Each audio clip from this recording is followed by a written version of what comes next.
네, 신지우입니다. 범죄 사건을 완벽하게 저지르려면 실내가 유리할까요? 실외가 유리할까요? 의외로 실외입니다. 실내에서 사건이 일어나면 증거가 보존되기 때문이에요. 그래서 장갑을 끼거나 따로 뒤처리까지 하는 경우도 있지만 사람은 웬만큼 노력해서 쏟아진 피를 인위적인 노력으론 지울 수가 없죠. 눈에 안 보인다고 핏자국이 사라지는 게 아니거든요. 루미놀이라는 게 아주 예민한 물질이에요. 그래서 혈액을 10,000배 이상 희석시켜도 반응하고 몸에 묻은 피는 아무리 닦아봤자 모공에 들어가기 때문에 지울 방법이 없어요. 거기에 어디 떨어져 있을지 모를 발자국이나 지문, 머리카락을 다 신경 쓸 수가 없습니다.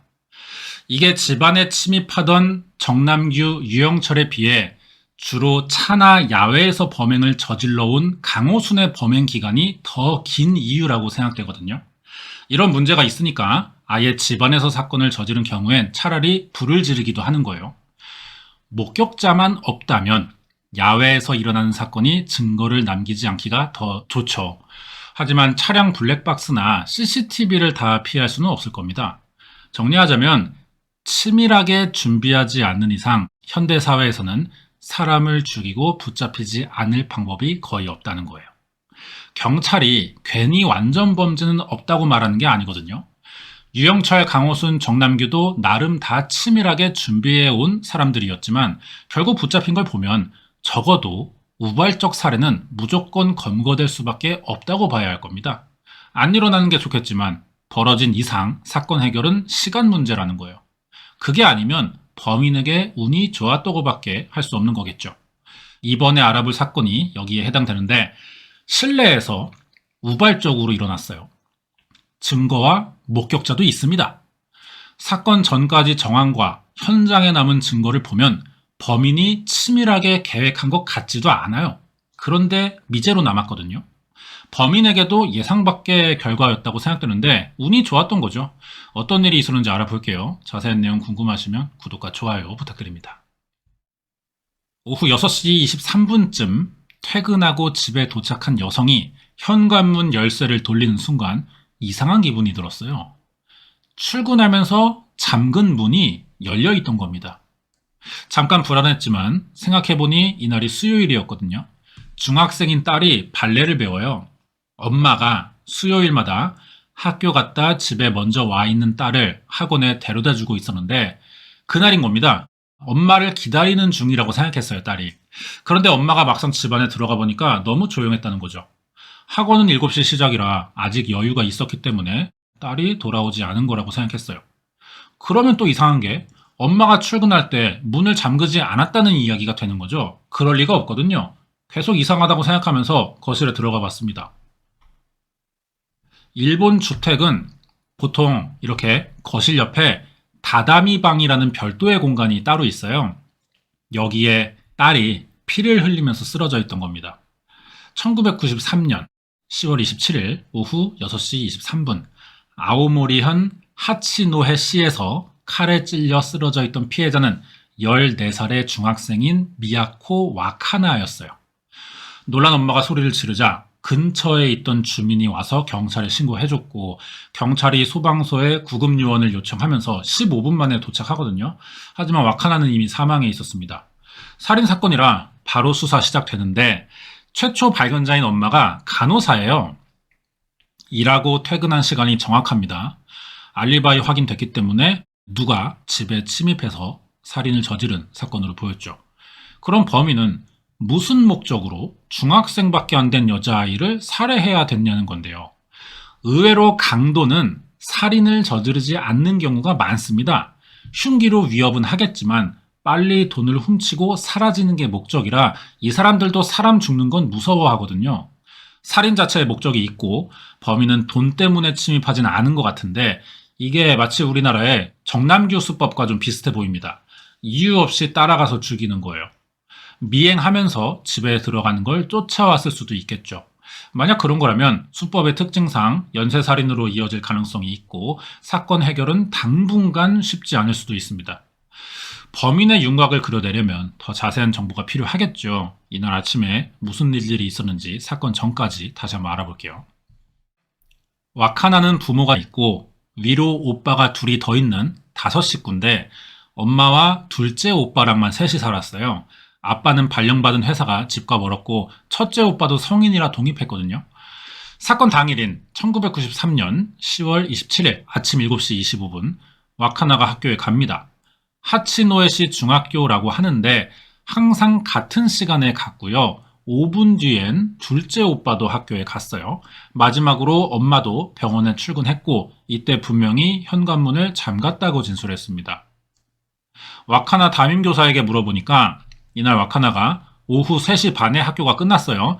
수업 끝나고 2시간 정도 더 학교에 남아서 육상부 특별 활동을 한 것으로 확인됐는데 이때까지는 별일이 없습니다. 학교에서 문제가 있던 것도 아니고 심경의 변화 같은 거는 확인되지 않았어요. 친구들에게 물어봐도. 평소와 다른 점은 그 뒤에 일어났는데 5시 40분쯤 친구 2명과 같이 집으로 돌아가는 길에 와카나가 도중에 들리기로 한 식료품점에 갑자기 가지 않겠다고 말했다는 겁니다. 친구들에게 잠깐 들렸다 가자고 해놓고선 막상 다 오니까 가지 않겠다는 거예요. 왜 그러냐고 물어보니까 와카나가 오늘 이날 오후 6시까지 집에 돌아가야 하고 6시 20분까지는 집에 없으면 안 된다면서 분명한 이유를 말하진 않았고 말끝을 흐렸다는 거죠. 말하고 싶지 않은 뭔가가 갑자기 생겼던 것 같아요. 그러면서 오후 5시 53분에 친구들과 이 호나치 노해역 앞에서 헤어집니다. 친구들이 아는 건 여기까지고요. 정황상 집에 간 것 같긴 하죠. 집에서 시신으로 발견됐으니까. 이웃집 사람들 말 들어봤는데 5시 58분까지는 와카나의 집에 불이 켜져 있지는 않았다고 했어요. 이 호나치 노해역에서 집까지 걸어가는 시간 생각해보면 아마 6시 조금 넘어서 도착했을 것 같거든요. 그리고 15분에서 20분 뒤 와카나 집에서 유리가 깨지는 소리가 났다는 이웃집 사람들 증언이 있었어요. 이 소리를 들은 사람은 16명이나 됐습니다. 일부는 도와달라는 소리까지 들어서 무슨 일인지 확인하려고 집 밖에 나와보기도 했지만 막상 그 뒤로는 아무 소리가 나지 않길래 더 신경 쓰지는 않았고 3분에서 8분 뒤 와카나의 엄마가 집에 왔다가 딸이 쓰러져 있는 걸 발견한 거죠. 정리하면 와카나는 오후 6시 조금 넘어서 집에 들어왔을 것이고 엄마가 집에 들어온 시간은 6시 23분이라니까 유리가 깨진 소리가 들렸던 20분 사이에 사건이 일어난 것 같아요. 발견 당시 와카나는 입과 양손에 테이프가 감겨 있었습니다. 범인은 확실한 목적을 가진 상태에서 미리 어떻게 움직일지 정해두고 거의 계획대로 이루어진 것처럼 보이는데 와카나의 집 구조가 이래요. 현관문 열면 바로 긴 복도가 나옵니다. 이 끝이 거실로 이어지고 거실 안쪽에 빨간색 동그라미 쳐져 있는 저기 입구죠. 다다미 방이 나오거든요. 여기 쓰러져 있던 걸 봐선 집에 들어가는 순간 범인이 뒤따라 들어왔고 와카나는 집 안에서 가장 먼 곳까지 도망치던 도중 유리가 깨졌던 것 같아요. 그리고 테이프로 제압당하면서 살인으로 이어졌던 것 같은데 유리가 깨진 건 몸싸움도 약간은 있을 것 같죠. 이 모든 과정이 20분 내에 일어나야 한다면 범인은 몇 번의 경험이 있어야만 가능해 보일 정도로 빠르게 움직였다는 걸 알 수 있어요. 특이한 것 중 하나는 와카나가 사망 당시 학교 체육복과 후드티를 입고 있었는데 바지와 속옷은 벗겨진 상태로 방석에 하반신이 덮여 있었다는 겁니다. 벗겨진 옷은 시신 옆에 그대로 있었는데 정작 검사해보니 성폭행 흔적은 나오지 않았어요. 그러면 범인은 성폭행을 시도하다 실패하고 살해한 것 같지만 와카나는 온몸에 찔리고 배인 상처가 많았거든요. 사인도 심장에 관통상이에요. 20분 안에 성폭행을 시도하다가 살해한 것 치고는 공격 횟수가 많다는 거죠. 이웃집 사람들이 들었다는 유리 깨지는 소리의 정체는 현관문으로 밝혀졌습니다. 현관문 유리가 집 안에서 바깥쪽으로 깨져 있었는데 와카나 무릎에도 상처가 있었어요. 아마 집안에 들어가는 순간 그러면 범인이 따라 들어와서 공격했고 이때 도망치려고 문을 열다가 무릎이 부딪히면서 깨졌을 가능성이 있는 거죠.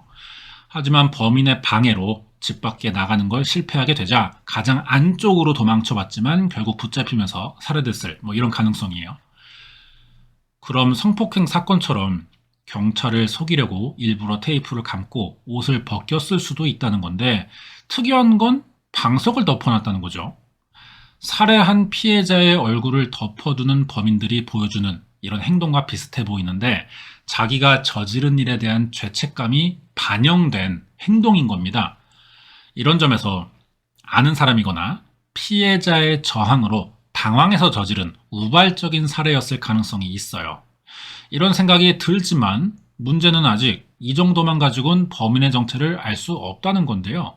시신에는 범인의 흔적이 없어요. 그럼 남은 건 시신 주변의 현장 상황뿐이죠. 여기에는 결정적인 증거가 남아있을지 계속 알아보겠습니다. 집안에선 다 마신 커피 캔 하나와 그 안에 버린 담배꽁초 2개, 왁 하나를 결박할 때 쓴 테이프가 발견됐어요. 셋 다 여중생과는 어울리지 않는 물건이죠. 테이프는 왁 하나 손에 감겨있던 것과 같은 물건인데 이게 늘어나는 셀로판 재질이 아니고요. 찢을 수 있는 천재질의 테이프였어요. 그리고 이건 이 지역에서 호나치노에 전철역 앞 슈퍼마켓에서만 판다는 겁니다. 호나치노에역은 왁 하나가 집에 들어가기 전 지나왔던 곳이죠. 범인은 여기서 왁 하나를 발견하고 테이프를 사면서 미행했을 수가 있어요. 경찰이 그 슈퍼를 가봤더니 당일 아침에 같은 테이프를 사간 중년 남성이 있다고 증언했습니다. 바로 신원과 알리바이 확인해봤지만 범인은 아니었고요. 그럼 잿더리로 사용된 캔커피와 그 안에 버린 담배꽁초 2개가 남아있죠. 이 증거는 어떻게 확인됐느냐?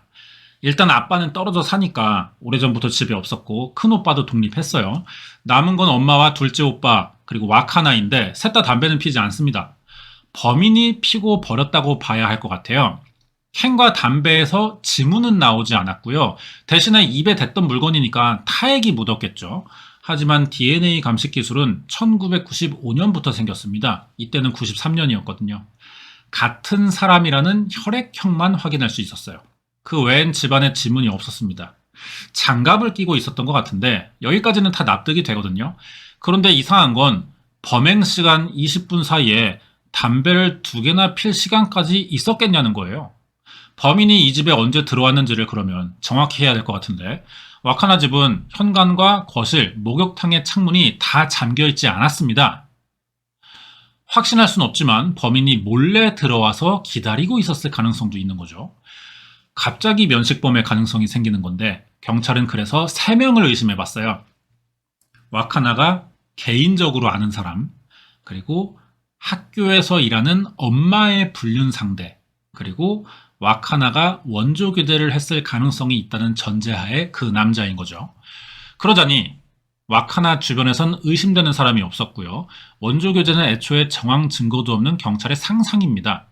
원조 교대를 집에서 하는 것도 이상하죠.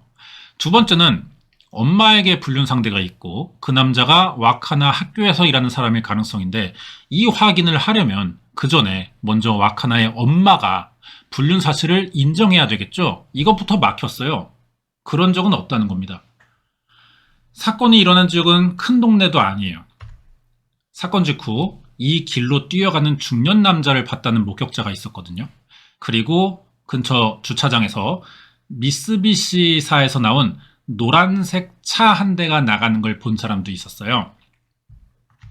여기서 나간 차가 이건데 같은 모델 2달 전부터 불법 주차돼 있던 차였고요. 흰색 셔츠를 입은 남자가 운전을 했다는 겁니다. 경찰은 이 남자가 유력해 보인다는 판단에 이 지역에 같은 기종 680대를 다 조사해봤지만 단서는 나오지 않았고요. 마지막으로 남은 단서는 범행 흉기예요. 심장이 관통됐고 몸에 베인 상처가 있으니 칼을 사용했다는 이야기죠. 사실 사망한 왁 하나 옆에 식칼 한 자루가 떨어져 있긴 했어요. 그런데 이게 범행에 사용된 칼이 아닙니다. 혈은 지문이 없었고 집에 있던 칼이거든요. 엄마가 확인해 준 거죠. 그럼 칼은 왜 사용도 안 됐는데 시신 옆에 있었냐는 거예요. 범인이 장갑을 꼈으면 지문이 남지 않을 수는 있어요. 하지만 상처의 크기와 칼의 폭이 맞지가 않습니다. 흉기가 아니에요. 범인은 자기가 준비해온 칼을 사용했다는 이야기인데 그럼 왜 집에 있는 칼을 따로 꺼내와서 시신 옆에 뒀는지 이것도 이해할 수가 없죠. 와카나가 범인을 쫓기 위해 칼을 집어 들었다고 해도 저항하는 과정에서 지문이 남지 않았으니 그것도 아닐 것 같아요. 이유를 알 수 없는 정황이라는 거죠. 범인의 흔적이 없다는 건 반대로도 생각해 볼 필요가 있는데 어쩌면 흔적이 남아도 이상하지 않기 때문일 수가 있거든요. 무슨 말이냐면 가족이 범인일 가능성이에요. 떨어져 사는 아빠나 큰오빠가 의심되는 건데 집안에 들어갈 수 있는 사람들이죠. 다른 사람들에게 이상해 보이지 않으면서. 하지만 범행 동기가 없어요. 원한 살해라는 거는 그렇게 단순한 감정으로 일어나지 않습니다. 우리가 뉴스에서 볼 때는 한 문장으로 원한에 의한 살해로 파악됐다. 이렇게만 나와요. 그렇기 때문에 오해하기 쉬운데 감정이 상해서 사람을 죽이려면요. 꽤 오랫동안 문제가 이어지면서 죽이지 않고는 못 참을 정도로 정신적인 고통이 있고 꽤 몰려 있어야만, 그래야만 가능한 일인 겁니다. 그렇다면 범인은 그 과정에서 주변에 자기의 원한이라는 감정을 드러내게 될 수밖에 없고요. 집에는 사라진 돈이나 귀중품도 없어요. 성범죄의 흔적도 없고 돈을 노린 것도 아니고 주변에 사이가 나쁜 사람도 없습니다. 대체 범인의 목적이 뭐냐는 거죠. 경찰은 12만 명을 동원했어요. 대규모 수사를 벌였고 그동안 600명 넘게 만나봤는데 범인으로 볼만한 사람이 한 명도 없었거든요. 다양한 각도로 수사해봤지만 피해자 주변 사람이나 현장 단서, 의심되는 범행 동기, 흉기, 용의자의 특징 아무것도 확인된 게 없어요. 결국 공소시효 만료로 영구미제가 됐습니다. 현장에서 발견된 단서 중에 보관만 해오다가 나중에 감식 기술이 생기면서 범인을 잡는 경우들이 생기긴 하거든요. 이제라도 이 사건도 캔커피나 담배꽁초의 DNA를 감식한다면 주인이 누구였는지 알 수 있을 것 같은데 그런 기사가 나오진 않았거든요. 그런 거 봐서는 증거 보관이 안 된 건지 감식했지만 대조할 사람을 못 찾고 있는 건지 이것도 알려진 건 아직 없습니다. 여러모로 범인에게 너무 운이 좋은 그런 사건이었던 것 같아요. 준비한 내용은 여기까지고요. 이번 영상은 1993년 일본에서 일어난 하치노의 여중생 살인사건 파일이었습니다.